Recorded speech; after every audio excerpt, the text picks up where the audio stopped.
All right, guys, let's go. Some big Oscar players hit TIFF, and check this out. I have stayed completely off Twitter and avoided all TIFF-related news, so I have zero idea of how the films were actually received. So today, I'm going to be giving you all my reactions to all the big movies that have finally screened, and right off the bat, let me just tell you, it's been painful knowing that Spielberg's The Fabelmens was actually seen by an audience, and I have no idea whether people loved it or not. So I'm probably going to start with that one. Personally, I would never bet against Spielberg, and the fact that he even brought the film to TIFF makes me feel very excited, and I assume the reviews are good, but curious if the response was like really enthusiastic or just like, oh no, it was good. You know, and I'm also worried that like some of the more uppity critics might call it potentially like self-serving or melodramatic. But honestly, I don't care. It's Spielberg. I honestly can't wait any longer. I'm going to go to Rotten Tomatoes right now and check out these reviews. All right. The Fabelmens. The Fabelmens. Okay. 97%. Whoa. Okay. Spielberg did it again. Oh, you son of a Spielberg. Guys, I just saw 97% on Rotten Tomatoes. The first review on Rotten Tomatoes, 5 out of 5. Oh my God. Just so you guys know, like I'm basically like Spielberg is like God to me. So like anytime that Spielberg can like remind people like, don't forget I'm a master of cinema, all right? And the fact that he got a 97 makes me very excited. Okay, Metacritic. 84. Ooh boy. That's pretty up there. Okay, 84 from Meta, 100 from what was the Rotten Tomato? 97. Who was the person on Rotten Tomatoes who didn't like it? Where are you? Where are you, person who didn't like Spielberg? How dare you? How dare you, sir or madam?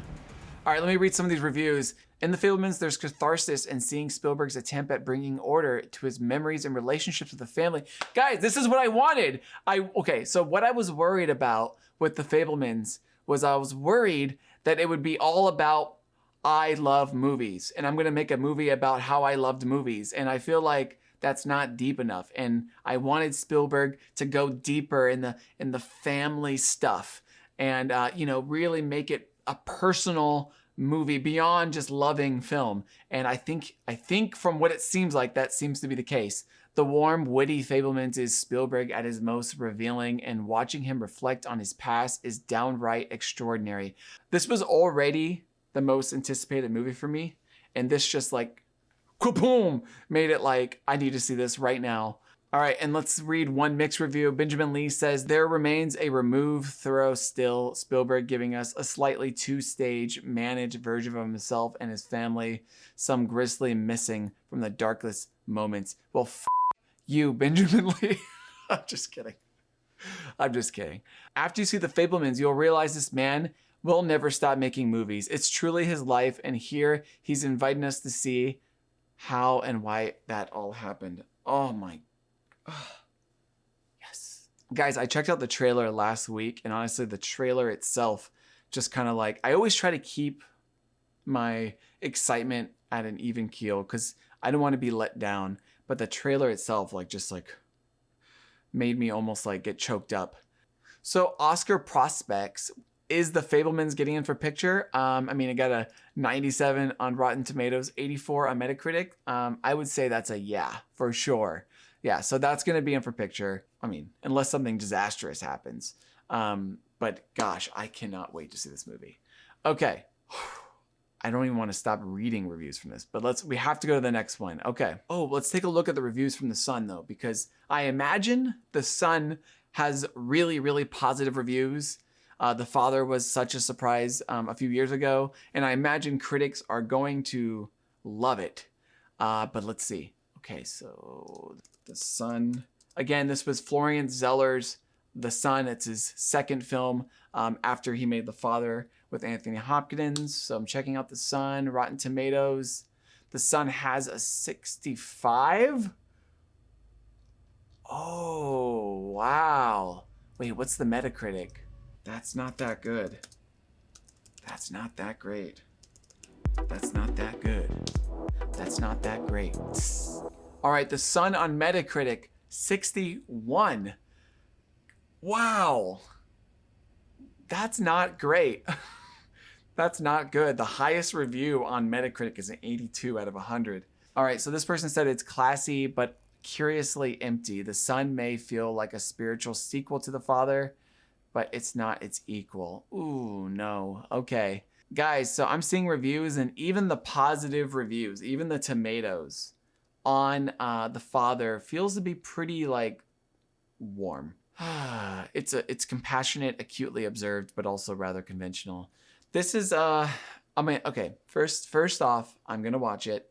So I don't want people at home to be like, don't let reviews affect I'm going to watch it. I'm gonna keep an open mind. I always like to. But in terms of Oscars, it's just a little disappointing because when I made my early predictions, I think I put The Sun in the Best Picture lineup, but it does not look like it's going to happen at all. So that's unfortunate. I mean, man, with Hugh Jackman, he can't seem to catch a break every single time he has a movie that might be a big Oscar potential movie.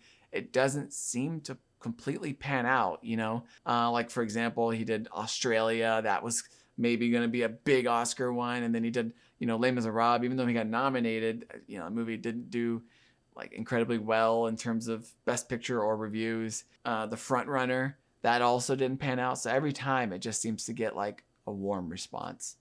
But okay, let's go to the next one. I gotta now see the reviews from The Greatest Beer Run, because this one, I'll be honest, I don't have a ton of high expectations for. Not sure it will be a critics movie, but maybe it got decent reviews. But let's take a look to see what the response was to Peter Farrelly's follow-up to Green Book. Okay, let's see if Apple has another winner on their hands. The Greatest Beer Run. I'm going to predict it before I type it in. I'm going to say like a high 60. Oh no. Oh no. A 40% on Rotten Tomatoes. Oof, oof, oof. Let's check out Metacritic. Oh, 25%. Why did they take it to TIFF? Farrelly's loftier impulses works against the material. The result is meandering, disjointed production that struggles throughout to find a satisfying tone. Wow, guys. So Greatest Beer Run, obviously, that's out. That's not going to get nominated anywhere. Who knows what the general wide audience would feel. But in terms of critics, yeah, that's not good. So, I didn't put this in my Best Picture lineup because, if Peter Farrelly wanted to prove that Green Book wasn't a fluke, I don't think he pulled it off from what it seems. That was a miss, but let's see what else we have. We have The Woman King. Let's take a peek at how people responded to that one. The Woman King with Viola Davis. I'm going to guess like it's like a 70%. That's what I would guess, like a 70 something, 75, 78. Holy. Whoa. 98% on Rotten Tomatoes. Wow, I actually did not see that coming. I will say, I underestimated The Woman King. I'm sorry.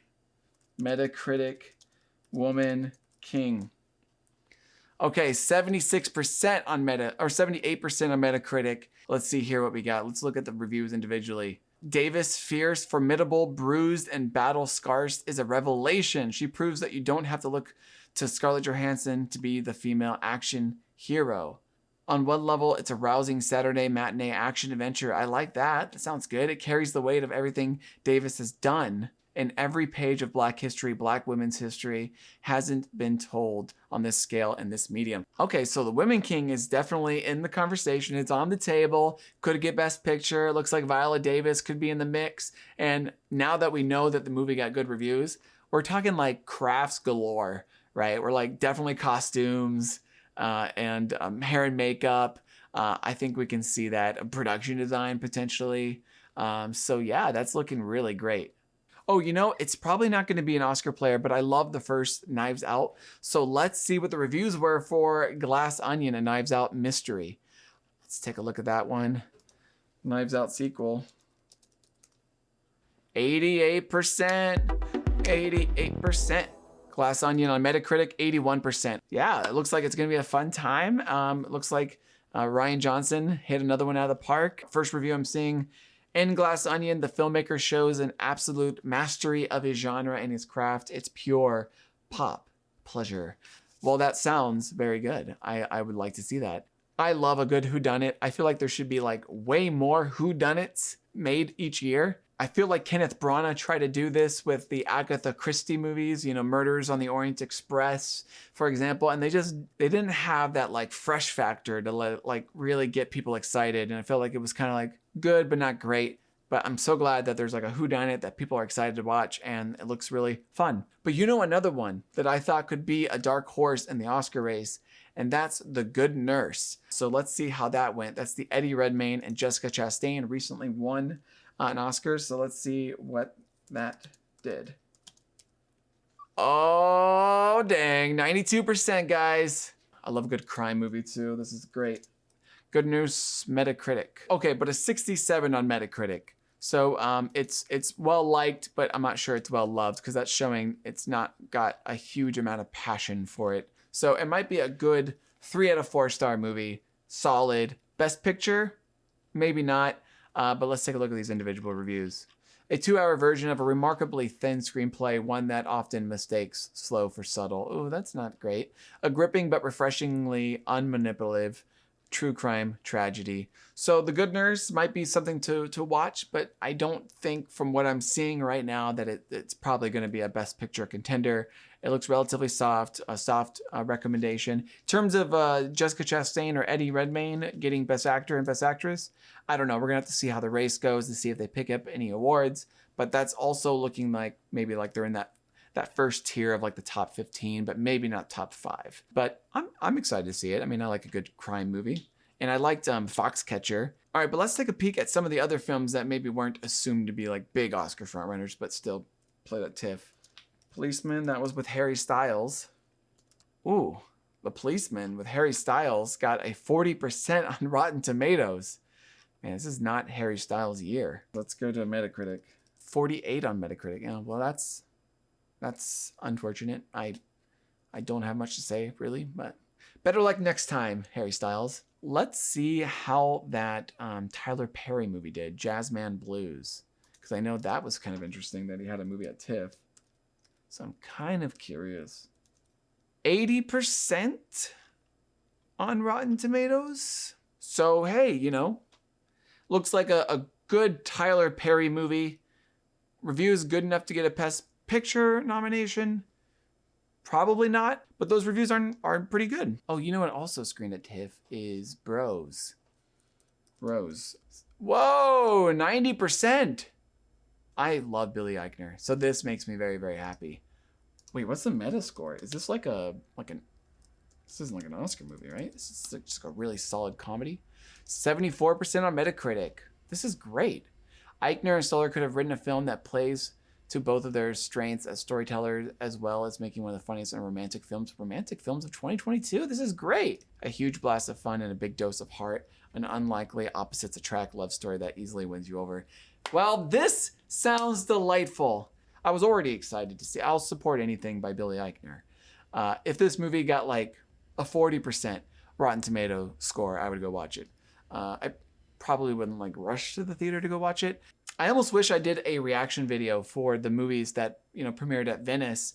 But if you want to see the breakdown of Venice, you can watch that video right here.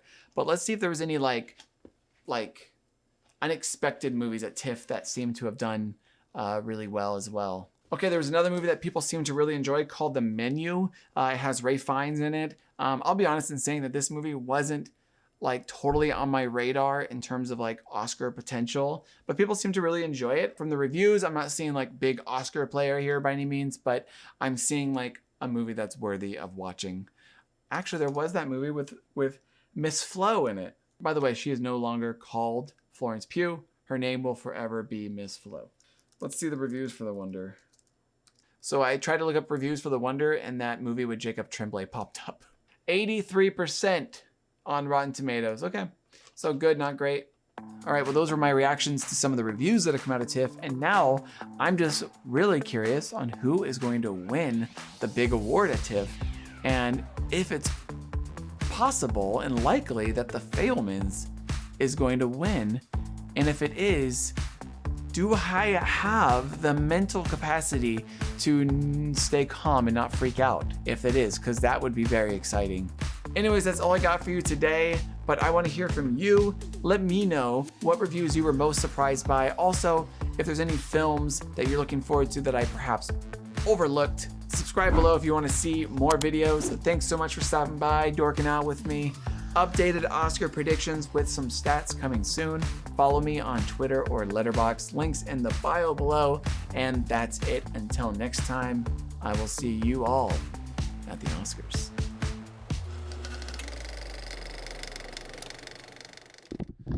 Who's the one who knocks? Spielberg is the one who knocks. When you doubt Spielberg, tread lightly.